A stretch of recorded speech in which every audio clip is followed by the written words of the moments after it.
অসভ্যতার একটা সীমা থাকে, গুন্ডামি সন্ত্রাসীর একটা সীমা থাকে, এরা সীমা ছাড়িয়ে গেছে। কাজে এখন আমাদের সকল নেতাকর্মী সবাইকে রুখে দাঁড়াতে হবে। 2024 সালের 7 জুলাই থেকে ছাত্ররা আন্দোলন শুরু করে, কোটা কিন্তু ছিল না, আমি বাতিল করে দিয়েছিলাম।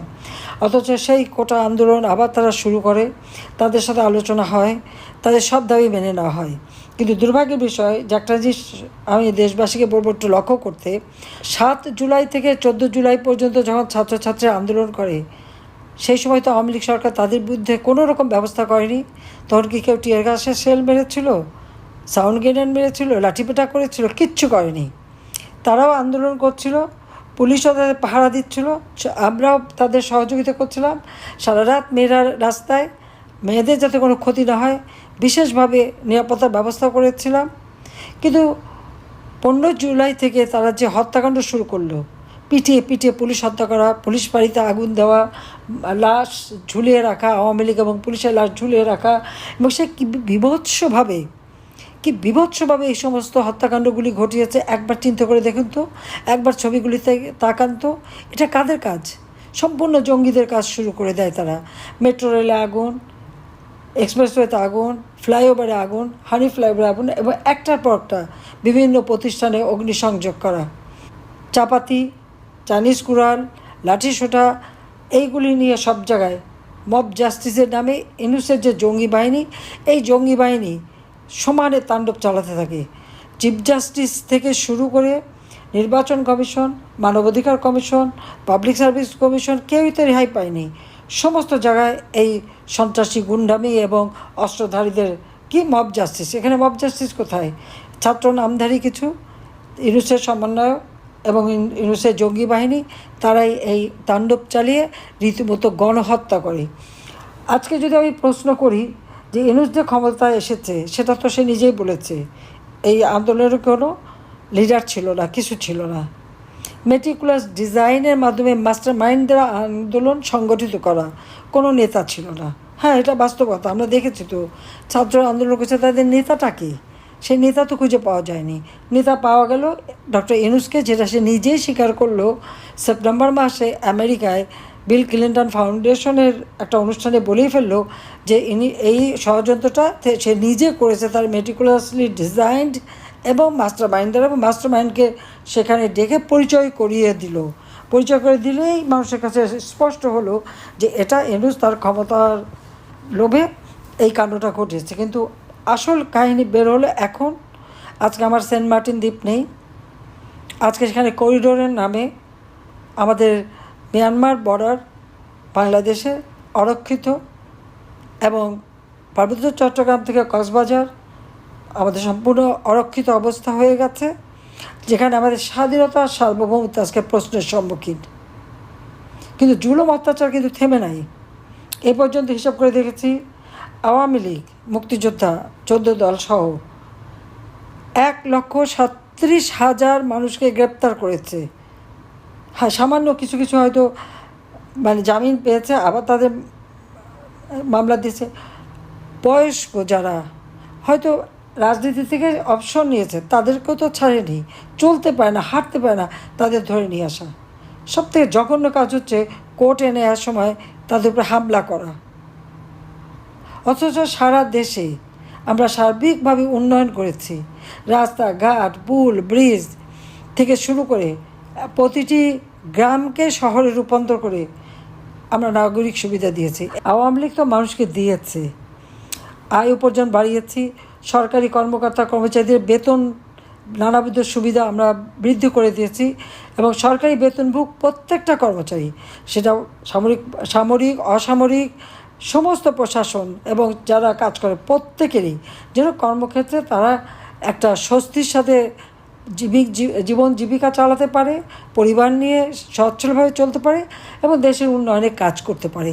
এবং তারা করেছেন কাজ, আমি এটা স্বীকার করব। প্রত্যেকেই আন্তরিকতার সাথে কাজ করছে। সেখানে তো আমরা দলীয়করণ করতে যাইনি, সেখানে তো আমরা মানুষকে হয়রানি করতে যাইনি। আজকে ইউনূস সরকার আসার সাথে সাথে সে বেসরকারি কর্মকর্তা কর্মচারী হোক, আর সরকারি হোক বা সামরিক হোক বা পুলিশ বাহিনী, কেউ তো রেহাই পাচ্ছে না। তাদেরকে অপমান করা, চাকরি থেকে বের করে দেওয়া, ওএসডি করা, তাদের উপর জুলুম অত্যাচার করা, তারপর আবার এক নতুন আইন করছে যেখানে কোনো ডিপার্টমেন্টাল কেস হবে না, তদন্ত হবে না, কিছু হবে না, চাকরি থেকে যেন বের করতে পারে। এই এই অধ্যাদেশটা তাদের কে করতে দিল? সরকারি চাকরির আইন, এটা তো পার্লামেন্টে করা। পার্লামেন্টে যে আইন করা সেটাকে তারা এক্সিকিউটিভ অর্ডার দিয়ে পরিবর্তন করে সংশোধনী এনে এইভাবে চাকরি খাবে আর এইভাবে নির্যাতন করবে। এই চাকরি এটা পাশ করে তো তারা যে কোনো মানুষের চাকরি খেতে পারে। একদিনের মধ্যে সেনাবাহিনী প্রধান থেকে শুরু করে পুলিশ বাহিনী প্রধান থেকে শুরু করে যে কোনো অফিসার, সে সচিবই হোক বা একটা পিয়ন চাপরাশি হোক, যে কারো চাকরি সে তারা ইচ্ছা মতো বের করে দিতে পারে। আজকে এই মব জাস্টিসের নামে এই ইউনূসের জঙ্গি বাহিনী প্রত্যেকটা বিশ্ববিদ্যালয়, শিক্ষা প্রতিষ্ঠান, সব জায়গায় শিক্ষকদের অপমান করা, বের করে দেওয়া, তাদেরকে সরিয়ে দেওয়া এবং মুক্তিযুদ্ধে যারা তাদেরকে অপমান করা। আর অপরদিকে আমরা কি দেখি, আজকে একজন যে যুদ্ধাপরাধী, রংপুরে আপনারা যান, খোঁজ নিয়ে দেখেন কীভাবে শত শত মানুষকে হত্যা করেছে বদর বাহিনী প্রধান, মেয়েদেরকে ক্যাম্পে তুলে দিয়েছে, রেপ করেছে, অন্তঃসত্ত্বা একটা মেয়েকে দিনের পর দিন রেপ করে তার পেটে বাচ্চাটা পর্যন্ত নষ্ট হয়ে গেছে। শত শত মেয়ের উপরে এভাবে যারা পাশবিক অত্যাচার করেছে তার বিচার হয়েছিল, আজকে তাকেও মুক্তি দিয়ে দিল। আর এই যে এত মানুষ যে হত্যা করলো, তারা কি ন্যায় বিচার পাবে না? তাদের পরিবার এত মেয়েকে যে রেপ করলো আর এমনকি গুলি করে পর্যন্ত মেরেছে, আশেপাশে ডিসের মধ্যে অনেক লাশ পাওয়া গেছে, তাদের কি কোনো বিচার নাই? কোথায় নিয়ে যাচ্ছে দেশটাকে?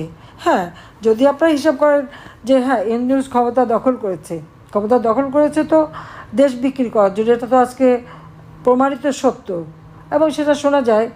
আমি জানি না এটা সঠিক কিনা, তবে আপনারা তদন্ত করে দেখতে পারেন। সে নাকি এই আমাদের এই সেন্ট মার্টিন দ্বীপ, বঙ্গোপসাগর এবং পার্বত্য চট্টগ্রাম, কক্সবাজার এই করিডোর, এটা বিক্রি করার জন্য $500 মিলিয়ন নাকি তার পুরস্কার, তিনি নাকি সেটা পেয়েছেন। তো ইউনূসের তো পয়সার লোভ আছে আমি জানি, আর যে তার উপকার করে তাদের বিরুদ্ধে সে আগে লাগে। কিন্তু আজকে যদি আপনারা হিসাব করেন যে ক্ষমতা দখলের পর এই 9 মাসের মধ্যে জনগণকে সে কী দিয়েছে আর ইউনূস কী নিয়েছে? জনগণ পেয়েছে কি? জঙ্গিবাদ। জনগণ পেয়েছে চুরি ডাকাতি, জীবনের নিরাপত্তাহীনতা, দ্রব্যমূল্যের ঊর্ধ্বগতি, চাকরি হারা, কর্মহীনতা, মানুষের জীবনে নিরাপত্তা নাই, নিরাপত্তাহীনতা, লেখাপড়া শিখতে পারে না, লক্ষ লক্ষ ছেলে মেয়ে আজকে পড়াশোনা করতে পারছে না, তার পড়াশোনার পথ বন্ধ, চাকরির পথ বন্ধ। আর ইউনূস সাহেব কী পেয়েছেন আমি একটু তাহলে বলি।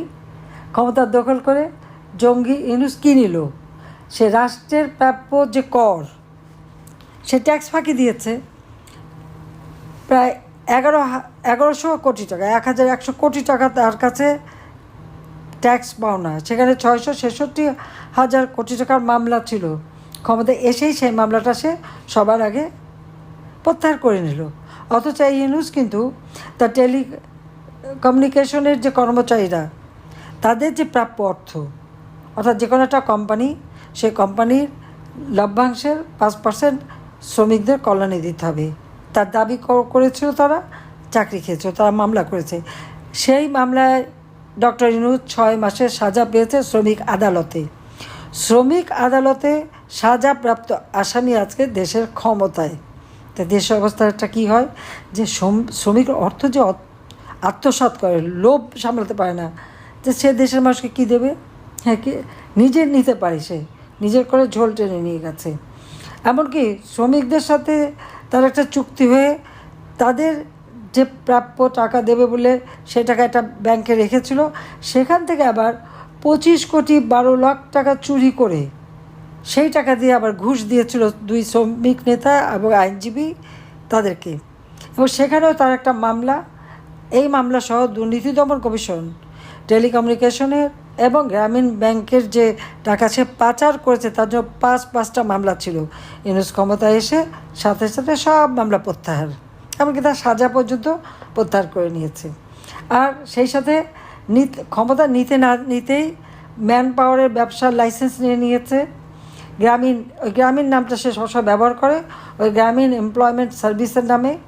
তারপরে গ্রামীণ টেলিকম ডিজিটাল ওয়ালেট, অর্থাৎ ওই বিকাশ নগদের মতো টাকা লেনদেন করা, সে ব্যবসাও নিয়েছে। ভবিষ্যতে আর অন্য কেউ এই ব্যবসা করতে পারবে না, সব ব্যবসা তার নিজের।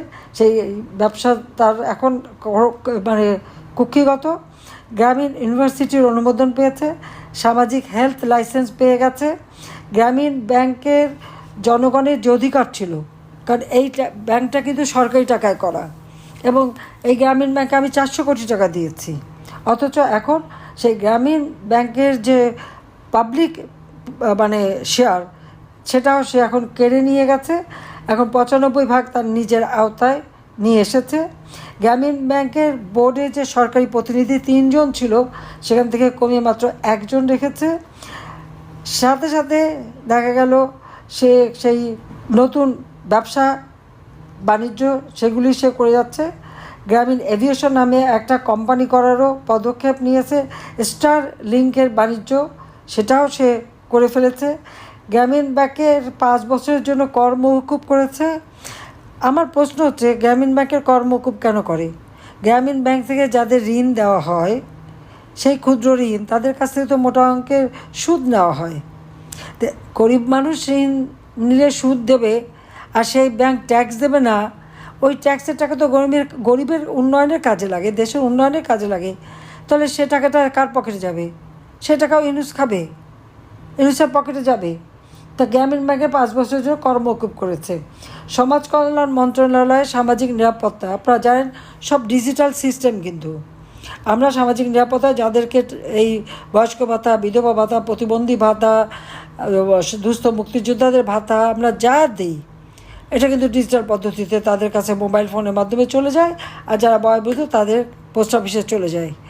সেখান থেকে সে 700 কোটি টাকার তহবিল, সেটাও গ্রামীণ কল্যাণ ট্রাস্টের মধ্যে নিয়ে নিয়েছে। আর সেখানে যাওয়া মানে কি, ওই গরিব মানুষটা আর পাবে না। এমনকি 2024 সালে আমি যে বাজেট দিয়ে এসেছিলাম, 7,97,000 কোটি টাকার বাজেট, সেই বাজেটের এই যে টাকাগুলি ছিল, সামাজিক নিরাপত্তার টাকা, ছেলে মেয়েদের বৃত্তির টাকা এবং কর্মসংস্থানের টাকা, সব কিন্তু মেরে দিয়েছে। কোথায় গেল সে টাকা? সেই হিসাবটা কে দেবে? আজকে রাষ্ট্রযন্ত্রের প্রশাসনে প্রতিটি গুরুত্বপূর্ণ স্থানে সেখানে ইউনুসের আত্মীয় স্বজন আর জামাতের ক্যাডারদের বসানো হচ্ছে। অর্থাৎ সেখানে মানুষ আর সেবা পাবে না। এবং গ্রামীণ নাম ব্যবহার করে অর্থ আত্মসাৎ করার যে সুযোগ, সেই সুযোগ পুরোপুরি সে সদ্ব্যবহার করছে।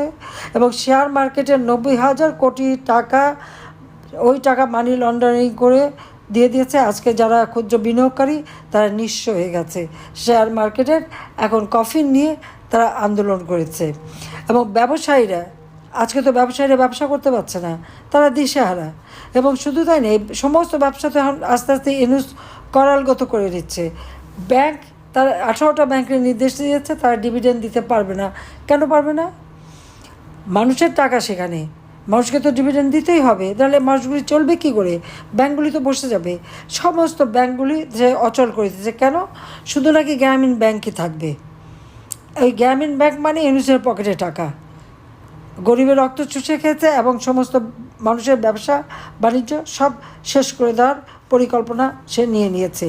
কারণ ব্যবসায়ীরা আজকে দিশাহারা। আপনারা নিশ্চয়ই দেখেছেন যে তারা এত ক্ষুব্ধ হয়ে গেছে। কই আওয়ামী লীগ সরকার আমলে ব্যবসায়ীদের, সে যে দলই হোক, বিএনপির ব্যবসায়ী ছিল, আরও সব জায়গা ছিল, আমরা তো তাদেরকে কখনো ডিস্টার্ব করিনি। আবার গাল ভরে বলে আমরা এত টাকা পকে মাপ কি পরিশোধ করেছি। পরিশোধ তো করতেই হবে। যে টাকা মাসে মাসে পরিশোধ করা হতো, ইউনুস ক্ষমতা আসার পরে করেনি। 8 মাস পরে সেই টাকা যদি দিতে যায়, তাহলে সেখানে তো কথা আসবেই। কিন্তু প্রত্যেকটা ঋণের শোধ করার টাকা এবং আমাদের বিলগুলি, সমস্ত টাকা আমাদের বাজেটে ধরা ছিল। কেন সময় মতো দেয়নি?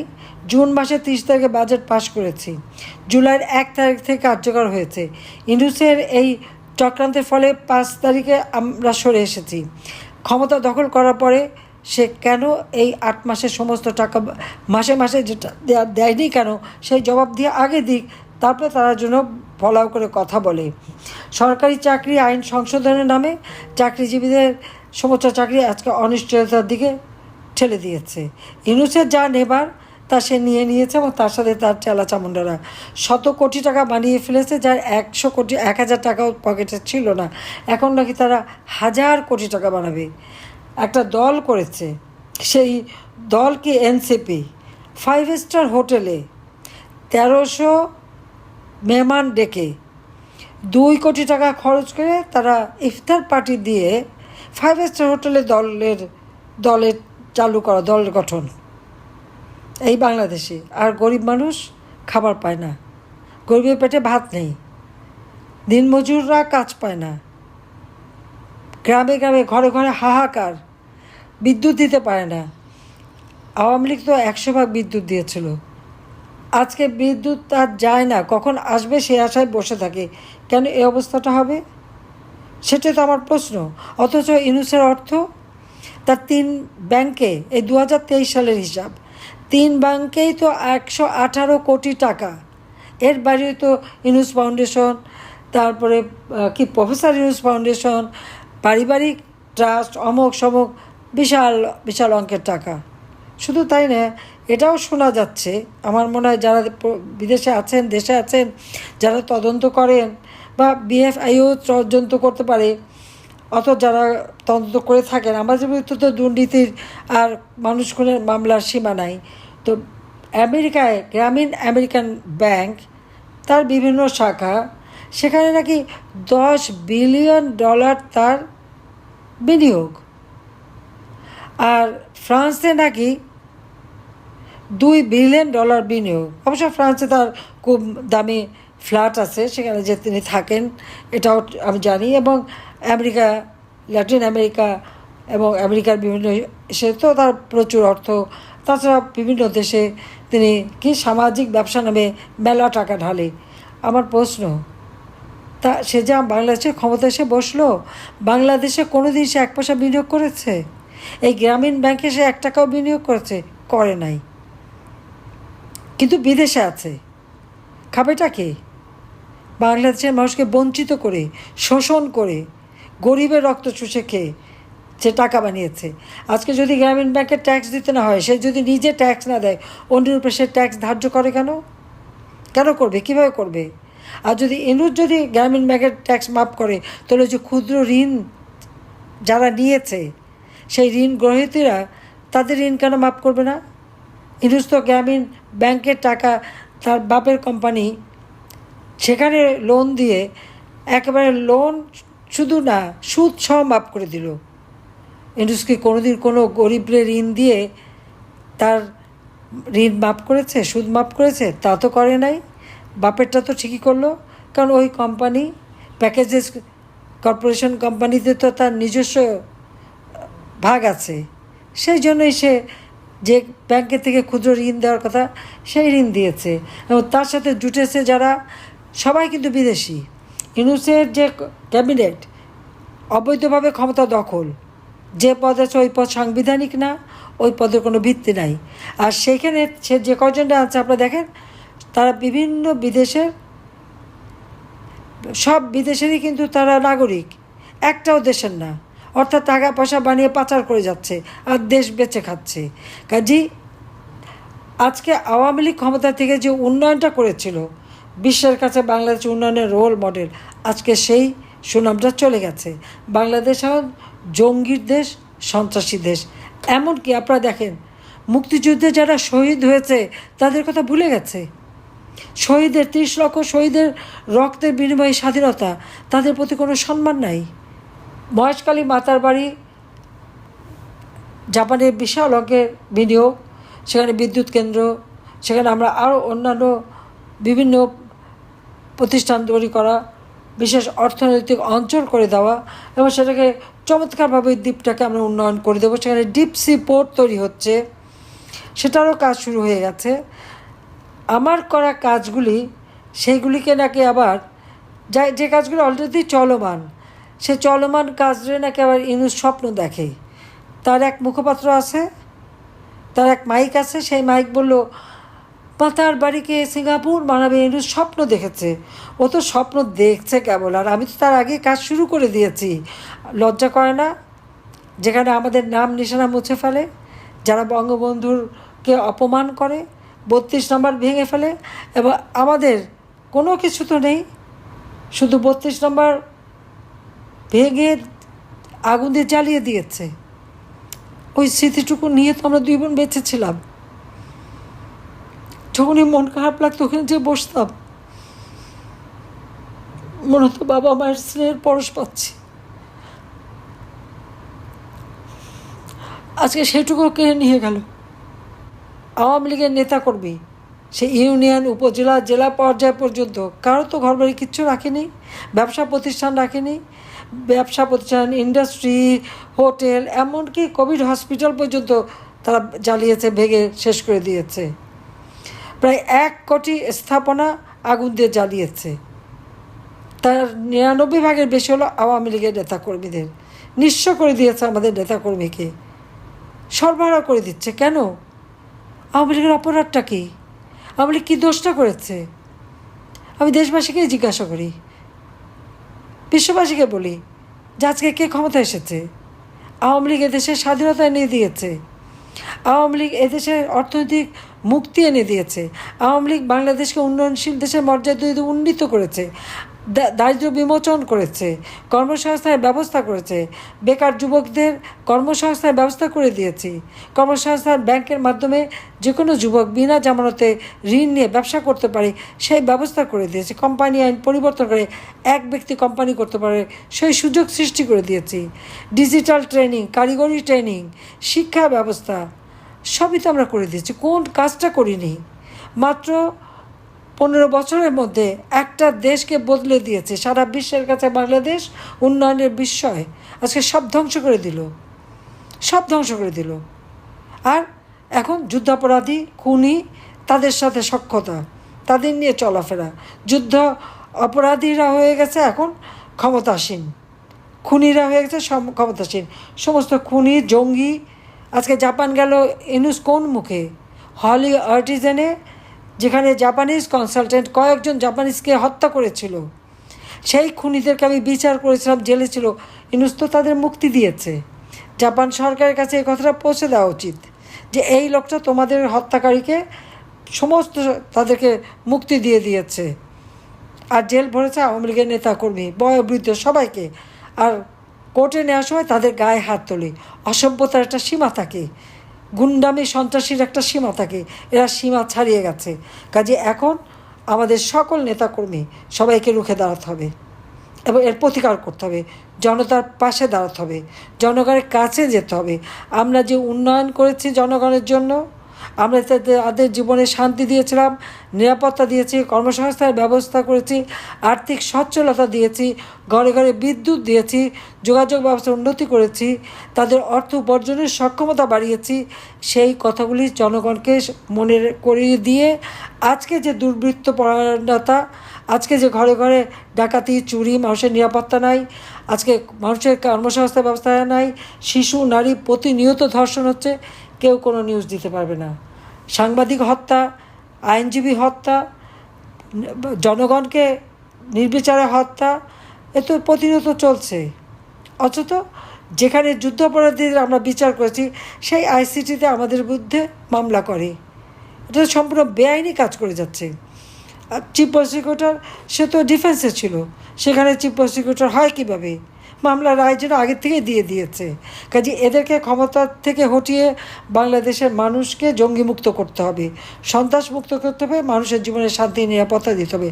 কাজে যার যা কিছু আছে তাই নিয়ে আপনারা এদের মোকাবেলা করবেন, এটাই আমার আহ্বান। আমি বারবারই এই একই কথা বলে যাচ্ছি যে এদের হাত থেকে দেশকে রক্ষা করার জন্য যা যা করণীয় আপনাদের করতে হবে। আপনারা সবাই ভালো থাকেন, সুস্থ থাকেন, সেই দোয়া করি।